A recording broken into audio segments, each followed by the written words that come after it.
आयुष्य म्हणजे खेळ नव्हे, फुकट मिळालेला वेळ नव्हे.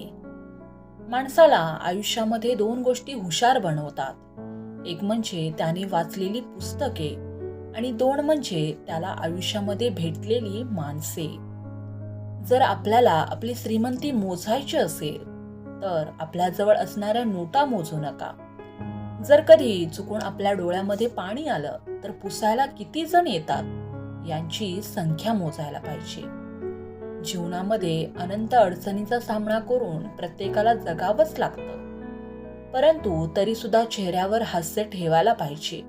कारण कोणत्याही परिस्थितीत जगावं तर लागतंच. मग हसत हसत जगण्यात काय नुकसान आहे? एक गोष्ट नेहमी वाढत जाते, ते म्हणजे माणसाचं वय. एक गोष्ट नेहमी कमी होत जाते, ते म्हणजे माणसाचं आयुष्य.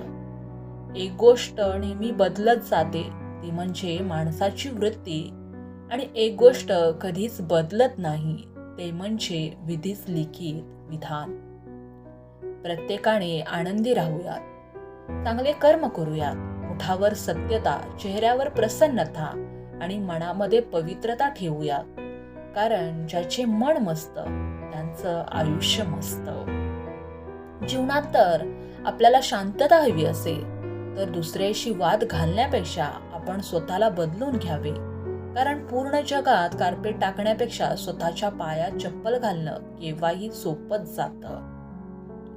आयुष्यात आपल्याशी कोण कसं वागतं हे लक्षात ठेवण्यापेक्षा त्यांच्या वागण्यातून आपण काय शिकलो हे लक्षात ठेवून पुढे चालत राहणे केव्हाही चांगलंच.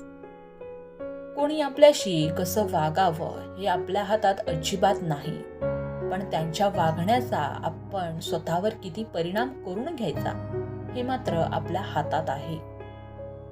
एक काळ असा होता, माणूस फक्त स्टेशन पर्यंत जरी घालवायला गेला तरी त्याचे डोळे लगेच पाणावत होते. आणि आता मात्र स्मशानात सुद्धा माणसाच्या डोळ्यात पाणी येत नाही. सध्याच्या काळात जन्म आणि मृत्यू हे दोन्ही महाग होत चालले. सिझेरिंग शिवाय जन्म नाही आणि व्हेंटिलेटर शिवाय मृत्यू होत नाही. शांततापूर्ण आयुष्याचे दोन निवास आहेत. एक म्हणजे अपयशाचे दुःख हृदयापर्यंत पोहोचू द्यायचे नाही आणि दोन, यशाचा अहंकार मेंदूपर्यंत जाऊ द्यायचा नाही. असं म्हणतात की माणसाने नेहमी हसत राहावं, कधी कधी आपल्यासाठी आणि कधी कधी आपल्यांसाठी. सुंदर विचारांची जोपासना ही खऱ्या अर्थाने देवाची उपासना आहे. अश्रू आणि घामाची चव सारखीच असते, म्हणून लढायचं की रडायचं हे आपलं आपणच ठरवायचं असतं. नवस केल्याने जर माणसाचे स्वप्न पूर्ण झाले असते तर माणसाने मेहनत केलीच नसती. माणूस कडुनिंबासारखा असला तरी चालतो, पण तो औषधासारखा गुणकारी असला पाहिजे.